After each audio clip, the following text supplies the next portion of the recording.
ทุกคนอันนี้ก็ห้องวิทายเบิดนี่ทุกคนก็คือเขาเจ้าเฮ็ดวิทายหมู่บ้านนี่ก็เฮือนไผเฮือนมันก็มีเบิด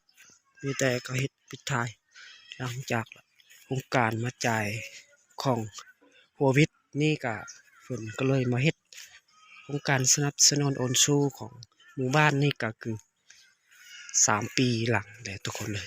นี่เพิ่นจะเฮ็ดอันนี้บางคนก็เอาไม้แปลนบางคน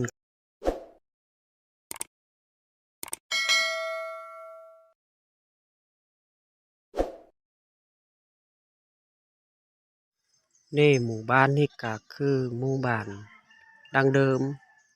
วิถีชีวิตของชนบทก็คือเขาเจ้าตักน้ำสำปาก็คือบ่ค่อยดีทุกคนเลยเนาะก็คืออันนี้แม่นหลักไฟฟ้านำไล่ไฟสว่างอยู่แล้วหมู่บ้านนี้ก็ประมาณ100หลังคาเรือนทุกคนอันนี้หมู่บ้านทางลึกลับนอกตัวเมืองพี่น้องเนาะก็ไกลนอกตัวเมืองทุกคนนะก็คือมื้อนี้ให้รับเบิ่งรับชมของวิถีชีวิตของเขาเจ้าตามภูผาป่าดงตามทงเพียงทุกคนเลยอันนี้ละคือบ่อนเขาเจ้าพักอาศัยแล้วก็เรือนซ่านบ้านซองก็คือซ้ำนี่ล่ะทุกคนนี่ครับวิถีชีวิตของหมู่บ้านนี่ก็ซ้ำนี่ทุกคนอันนี้ก็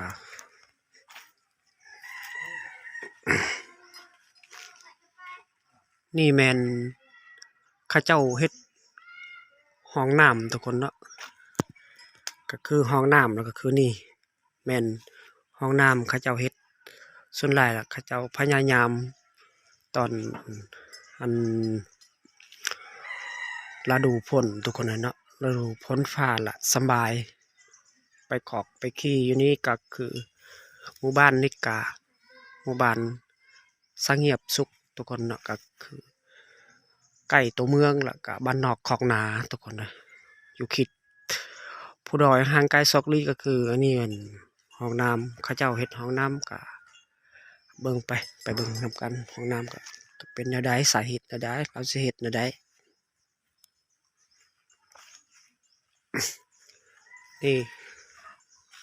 ห้องน้ำเขาเจ้าเฮ็ดนี่ก็คือกระซ้ำนี่เนาะไกลตัวเมืองบ่ฮู้ว่าสิเอาไม้แปลนไม้อันน่ะเขาแอมไม้แป้นซื่อๆทุกคนเนาะนี่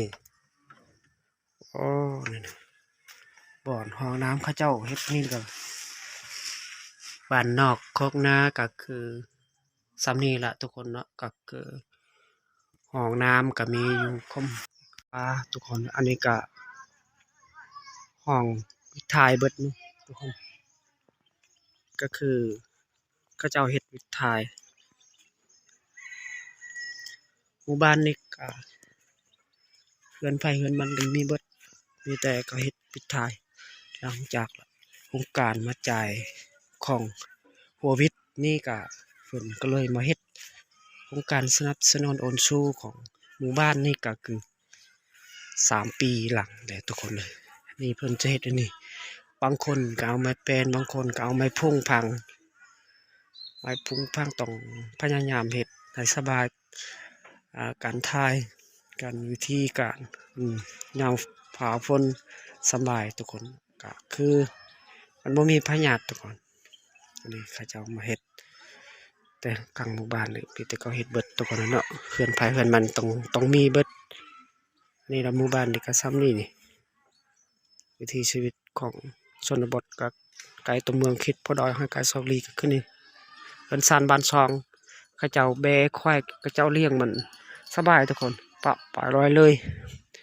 ปล่อยปะละเลยก็บ่มีไผสาวบ่มีไผสิเก็บอยู่บ้านนอกของนาก็คือสบายทุกคนเนาะก็คือดี ทำมาหากินก็สำบายทุกคนให้ยินดีต้อนรับเข้าสู่ช่องเมาลิงชนบทใหม่ๆมื้อนี้ก็คือซ้ำนี้ล่ะเอาทุกคนเนาะ